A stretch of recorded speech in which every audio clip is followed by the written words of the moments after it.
방송대학 TV 법률행위의 이제 무효와 취소입니다. 자, 법률행위라고 하는 것은 이제 계약을 중심으로 해서 단독행위, 합동행위 이런 것들이 있는데, 자, 계약이 체결되면 특별한 사정이 없는 한 그 계약은 정상적인 법률 관계로서 그 계약에 정해진 내용에 따라서 효력이 발생하겠죠. 그래서 채무자는 자신의 채무를 이행을 해야 합니다. 그런데 무효나 또는 취소 사유가 있음으로 해서 계약이 무효가 되거나 또는 취소될 수 있는 경우가 있습니다. 그래서 유효가 아닌 경우죠. 그래서 이를 무효 또는 취소로 인한 무효라고 하는데 이 두 가지를 잘 이해를 하고 있어야 한다. 자, 그럼 법률행위 무효와 법률행위 취소는 본질적으로 어떻게 되는가? 본질적으로 법률행위 무효는 처음부터 무효입니다. 계약 자체가 효력이 없는 거죠.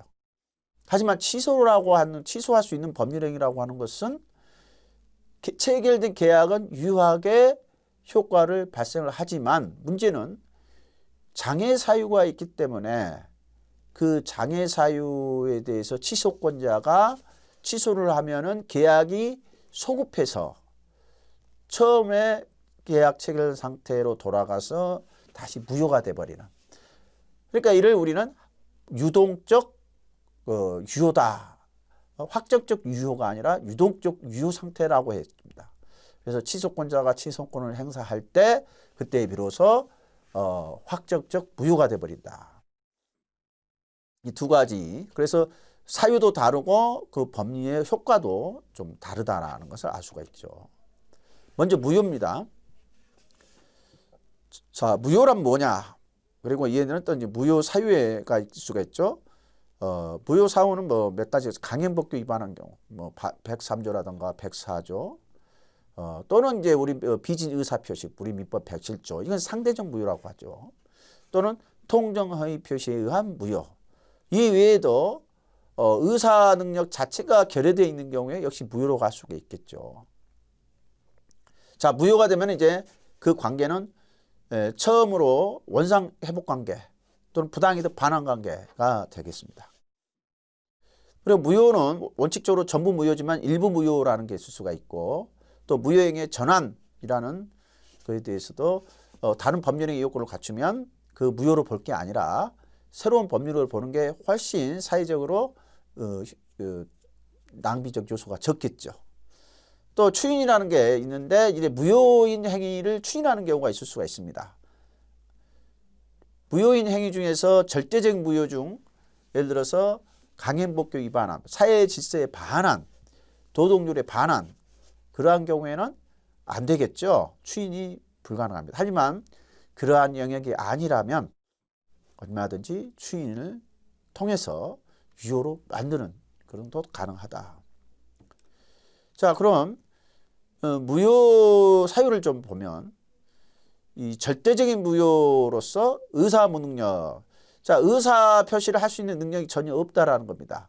뭐 사물을 변별할 능력뿐만 아니라 의사를 표시하거나 인식할 수 있는 인식 능력부터 시작해서 사면 분별 이게 전혀 없는 경우입니다. 어떠한 경우가 있겠습니까? 보통 나이를 기준으로 한다면은 뭐 유치원도 안 다니는 어린아이는 의사 능력이 전혀 있을 수가 없죠. 어린아이 막 태어난 어린아이 이런 아이들이 의사 능력이 그런 어린아이들이 어떤 의사 표시를 할 수는 없는 거죠. 그래서 의사 무능력자의 법률행위는 무효가 됩니다. 물론 이게 의도적으로 술을 취해 가지고 술을 많이 마셔서 의사 무능력 상태에 빠질 수도 있습니다. 그때는 이제 그 상태를 분석해서 세밀히 포찰을 해봐야 되겠죠. 또는 이제 정신적인 장애로 인해서 의사 무능력이 있을 수도 있고요. 그리고 이제 반사회 질서에 반하는 행위, 새 질서에 반하는 행위를 반사회 질서 행위라고 하죠. 또는 이제 공서 양속에 반하는 행위 이런 것들은 우리 민법 103조에 위반되기 때문에 해당함으로써 그 법률은 무효가 되는 경우가 있었습니다. 또 강행법규에 반하는 행위, 불공정한 법률행위는 절대적 무효라고 볼 수가 있겠죠. 이 불공정 법률행위는 이제 104조에 해당하는 것이죠. 이 104조 요건은 이 급부와 급부관계 그래서 보통 쌍무계약에서 많이 다루어집니다. 급부 관계가 서로 존재하고 있고 또 급부 자체가 어떤 서로 급부와 반대급부 사이에 현격하게 균형을 이룬 경우 또 그게 법률행위자의 경솔, 무경험, 궁박 상태를 이용했을 경우 그리고 그 결과가 너무나 공정하지 못하다고 하는 것 갭이 상당히 큰 경우죠. 그런 경우에는 불공정 법률행위로 볼 수가 있습니다. 자, 이에 비해서 상대적 무효가 있는데요. 우리 이제 피지의사표시로서 우리 민법 107조라든가 또는 108조 통정허위표시의 경우 이런 경우는 이제 상대적 무효 어느 특정한 상대방 제3자에 대해서는 대항할 수 없고 당사자들 사이에서 이제 무효가 주로 되는 거죠. 그리고 기타의 법률의 규정이라든가 우리가 뭐 부동산 실명법이라든가 또는 부동산 등기법이라든가 또는 실명법이라든가 뭐 기타 이런 민사특별법과에 나와 있는 이제 무효 사연들이 있겠죠. 예를 들어서 부동산 실명법이라고 이제 하는 게 사실 권리자 명의 등기에 관한 법률이죠. 거기에는 원칙적 명의 신탁 같은 경우 그런 경우에는 무효죠. 그 법률에 반한 법률에서 못하게 하고 있는 투기 목적이나 이런 가능성 때문에 배제하고 있는 거죠. 그런 거. 하지만 물론 예외는 있습니다. 그런 경우에 상대적 무효다라고 할 수가 있죠. 여기서 이제 판례를 하나 보도록 하겠습니다. 상당히 좀 여기서 여러분들 좀 생소한 법리가 나오지만 그것은 좀 더 여러분들 교과서 읽어보도록 하고 그 부분에 이제 포인트가 있는 건 아닙니다. 중요한 것은 강행법규에 위반한 그냥 무효다. 법규 위반한다. 근데 이러한 경우에 이제 상대방을 보호할 거냐 하는 문제가 있을 수 있습니다. 그런 경우에 설사 상대방이 일방의 어떤 이런 강행법규 위반한 계약 자체의 선의고 무과실이라 하더라도 여기에 어떤 뭐 비진의사 상대적 무효 법리를 적용할 표현대리 법리라든가 이런 걸 적용할 여지는 전혀 없다라는 것입니다. 그래서 이제 어떤 조합의 대표자가 이 법의 강행 규정에 위반해서 총회 결의 없이 그것도 이제 절차적으로 총회 결의가 없는 거예요. 결의 없이 계약을 체결한 경우에는 그런 사실을 몰랐다 하더라도 이게 법을 위반한 거다라는 사실을 몰랐다거나 또는 뭐 정족수와 관련해 절차적인 관련 어떤 총회 결의가 절차 관련해서 잘못 알았다 하더라도 그 계약은 역시 무효이다라는 겁니다. 그래서 여기에 뭐 절차적인 문제라든가 이런 것 때문에 다른 법리가 유추 적용될 여지가 있느냐 하는 것을 이제 살핀 겁니다. 그렇게 가지고 어떻게 보면 상대방을 보호할 필요가 있는데 어쨌든 간에 강행법규에 위반하게 되면은 그러한 보호 법리를 적용될 여지가 별로 없다라는 것을 알 수가 있습니다. 일종의 이제 절대적 무효로 가는 것이죠. 자, 무효의 법률 효과는 어떻게 되느냐 하는 겁니다. 자, 무효가 되면은 계약을 체결할 때 법률 행위를 할 당시 처음부터 무효가 됩니다. 다만 여기서 이제 이걸 이제 계약 무효된 시점을 거슬러가면 소급적인 효과가 있는 것이죠.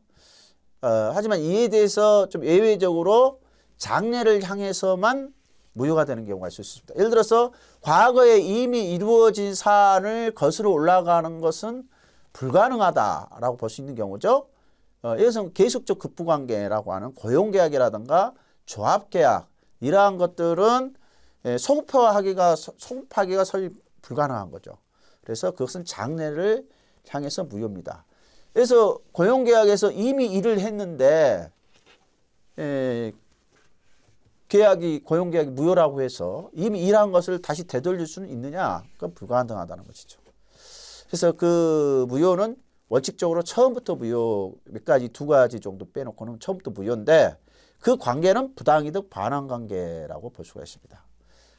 따라서 이 부당이득 반환이라고 하는 것은 예를 들자면 A가 B에게 어떤 X라는 물건을 팔았는데 매도를 했죠. 매도인이 매수인 B한테 팔았는데 이게 뭐 의상 능력이 결핍돼 있다. A가 의상 능력이 없는 상태에서 이렇게 매도가 됐다라고 증명이 되면 무효죠. 그러면 B는 등기된 것을 A에게 반환해야 되죠. 그리고 만약에 이게 아직 이행되지 않았다. 등기가 되질 않았고 대금이 아직 절반밖에 안 갔다 했을 경우에 무효가 되면은 서로 의무를 이행할 필요가 없죠. 그래서 아직 서로 이행하지 않은 것은 이행할 필요가 없고 반대로 그 채권은 소멸하는 것이죠. 그리고 이행된 거, 만약에 이 부동산 등기가 B에게 이전됐다고 하면 그건 이행된 채권이겠죠. 그것은 부당이득 반환 관계가 된다. 따라서 A는 B에 대해서 소유권 이게 부당하게 이전됐으니까 소유권 반환을 요구할 수가 있는 것이죠. 그리고 변동된 물권은 따라서 소유권은 다시 회복이 된다라는 의미입니다. 자, 부당이득 반환 관계라는 거. 이 기초적인 법률 관계인 것입니다. 다음으로 이 무효라고 하는 것은 우리 민법 137조에 나와 있듯이 원칙적으로는 전부 무효입니다. 다만 예외가 있습니다. 이게 무효를 가지고 전부 무효로 해서 좀 불합리한 경우가 있을 수가 있죠. 그래서 이제 이런 경우 어떻게 되느냐? 자, 특별 규정들이 있는데, 자, 예를 들어서 뭐 불능이란 선택, 자, 선택 채권 중에서 뭐 몇 가지 세 가지가 있는데 이게 이 두 가지는 이제 무효라고 봐더라도 하나는 굳이 이게 잔존 부분으로 충분히 이게 가능하다면 이게 설사 불능이 돼서 무효가 안 된다 하더라도 이게 가능하다면 예외적으로 이것은 이 부분만 일부 무효가 되고 이 부분 잔존 부분 가지고 법률행위를 서로 의혹할 수 있다면 효과가 나올 수 있다면 이것은 유효로 볼 수가 있겠죠. 이게 일부 무효 법리다라고 할 수 있죠.